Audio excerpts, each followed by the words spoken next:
So what did we learn in Game 1 of the Warriors-Rockets series? That everybody wanted the Rockets. Steph is the GOAT.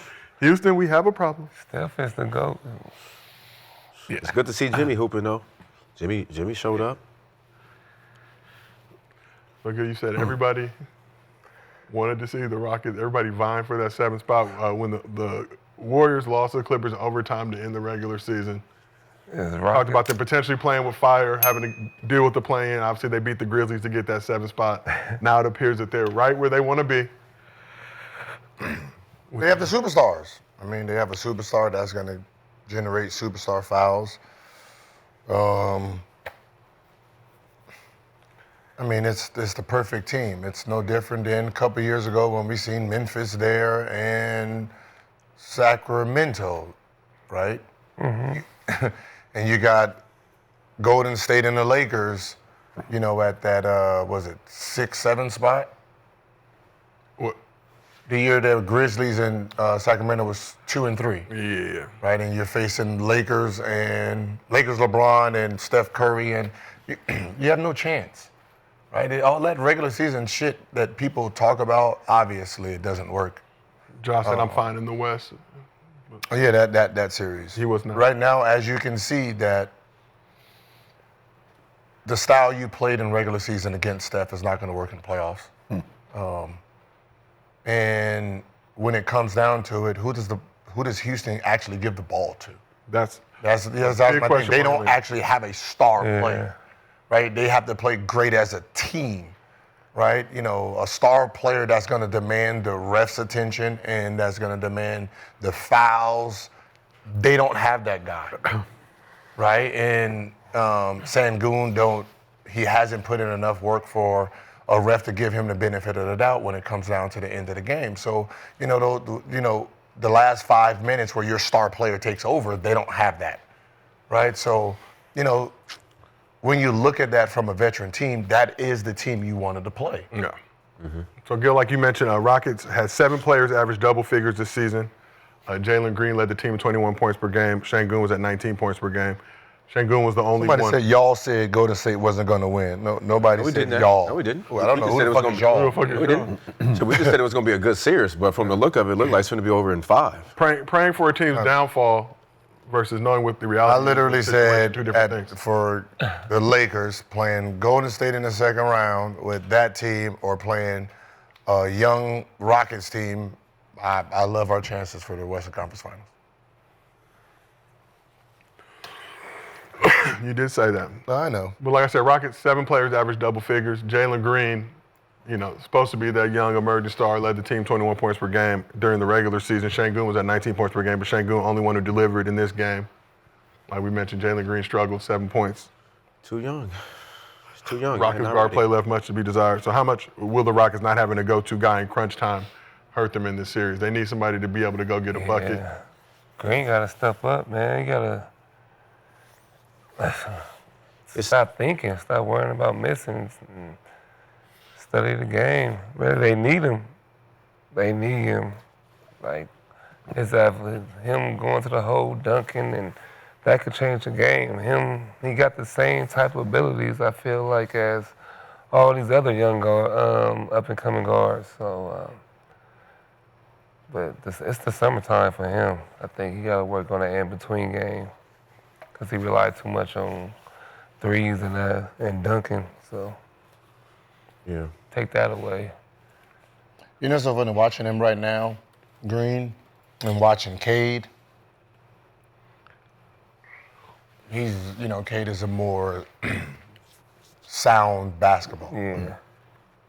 Jaylen Green is a highlight reel right now, and I think this series is going to teach him a lot of how to play this game. You can't play with all athleticism. Cade is right now when it comes to just a pure basketball player, Cade is in front. If you're talking about open court highlights, then obviously, Green is the more exciting player. But, right now, this is going to be one of those series where he's going to have to be a real student of basketball because just being athletic, that's not going to work. to get through this series. Like, and there's some series you have to be decoys, and there's some series you have to be, a star player. And, you asked a question about Asar, and Asar has, Houston has a problem now because Jimmy Butler's stepping up. So it's like, Asar, I need you on Jimmy Butler. Amen, you mean? Amen, I'm sorry. Oh, yeah. Amen, I'm thinking about Detroit. Amen, right? When Jimmy Butler's scoring, now you need Amen on Jimmy Butler, right? And then it's like, so now Amen has to go from Jimmy Butler to Steph Curry to Jimmy, like it's hard. It's kind of a hard task. What I do like about Houston is their ability to change their lineups. Yeah. They brought up that big lineup, I think, that you mentioned last week. And they got to roll out, that's the only thing where I says, if you roll out a big-ass lineup so Steph can't shoot those threes where you're just sitting there huge for moments in the game, it could help you. But, you're not going to be able to bully through them like you did in that game one.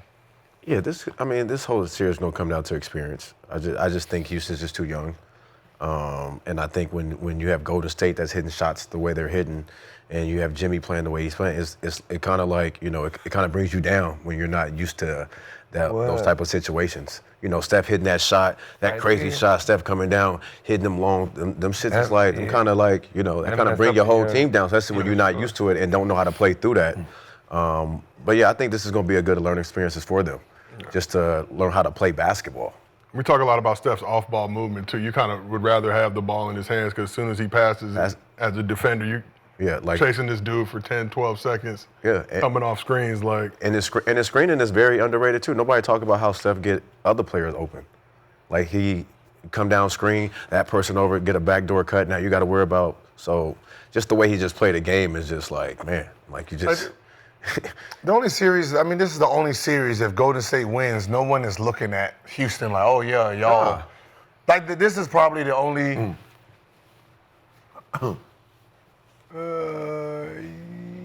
This is the only series where this won't feel like an upset to anybody.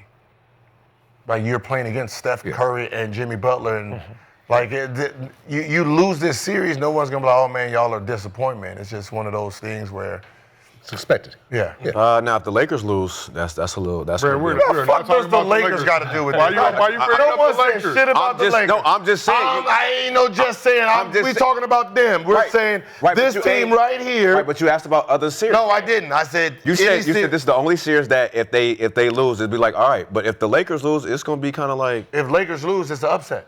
It's not the same thing. Do you think Warriors winning this series is not an upset? Not really. No, it's not an upset. Like, no one's going to say, oh, man, Houston got upset. It is just like, So, late in the season, obviously after the Jimmy Butler trade happened, we talked about him being a little too passive, not being aggressive.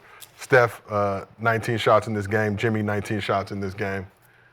This is the playoff Jimmy that the Warriors need, right, if they want to keep. Give him some smoke, Gil. Good job. Okay. Good man. Man of the people. Two different smoke machines, Bron and Bronny are their nicknames. But Vlad, looking at this Warriors squad, you feel like the Rockets are in trouble with this Warriors dynamic duo?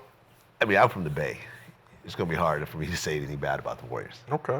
And I feel like Steph doesn't really get the respect that he's due.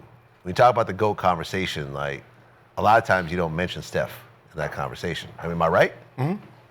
Which, I don't know, maybe 5, 10 years from now, they'll look at his whole body of work and that they might say differently. But, like, what does he not do to be in this GOAT conversation? Man. What is he missing to be in this GOAT conversation? Seriously. He's missing a lot. Such as? Scoring titles, finals MVPs, right? It's, the GOAT. When we're talking about the best player ever, you can't lean on team accolades. Everybody wants to lean on rings, like that actually helps your case for the best player ever. The best player ever is what did you do as an individual first. It's no different than baseball, right? Barry Bonds is one of the GOATs, or he is the GOAT. Yeah. I don't even know if he ever won a championship. No one gives a fuck. What did you do? Like your team success is team success. That's players on top of players. But Barry Bonds is probably one or two greatest of all time. And when you hear players talk, he is the greatest of all time. And he never won not one championship. Right? So there's sort of an asterisk by Barry Bonds. Oh, yeah, just like the steroids used. But it should 7 MVPs, though, 8 Gold Gloves. Because it's MVP. 12 Silver Slugger. It's MVPs. So it's what did you do against the field? Okay. Like it's you versus the field. You versus 495 other players. Where did you stand among them? So that's where LeBron falls, Kobe fell to Jordan. Jordan was 6-time MVP. He was a 10-time scoring champ, right? Like those things you can't stay away from. It's always going to be used. Even if you match him for rings, he's going to say, okay, yeah, our teams did great together, but what did you do? You got 6 finals? Huh? You got 10 scoring titles? Did you lead the league in scoring 10 times and win? Like there's a lot of things that go into it as an individual first. Mm-hmm. Right, and so when you look at everyone's body of work, you got 2 MVPs. Yeah, 2 MVPs. There's motherfuckers with 6. Only unanimous. Only unanimous. Cool. How many points he got?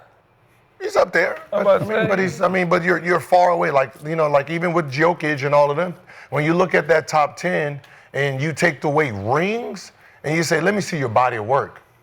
Then you're like, oh shit. And impact though, his impact. Yeah, that impact don't have no points. Steph over 25,000 career points. Impact doesn't have no points. Like you can't use your opinion. Because Jordan impact shouldn't matter.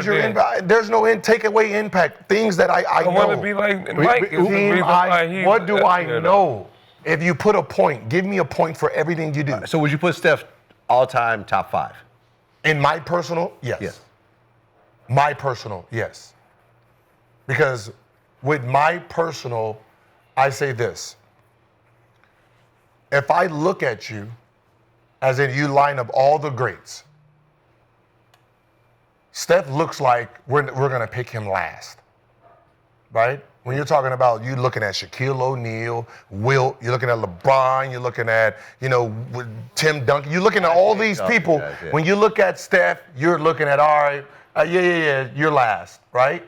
So the fact that his regular ass body, his regular ass hands, speed, and this is what he's done with it. He's maximized his greatness to this point because of his work ethic. I'm surpassing. You're 6'10" with a 40-inch vertical. You were supposed to fucking been great. You got 3 rings with the greatness that you were inherited. And he has 4 with this. He don't supposed to have this when there's these Goliaths in the game. So the fact that his work ethic and sheer will got him here, yes, he's part of my top 5. Do you think, like me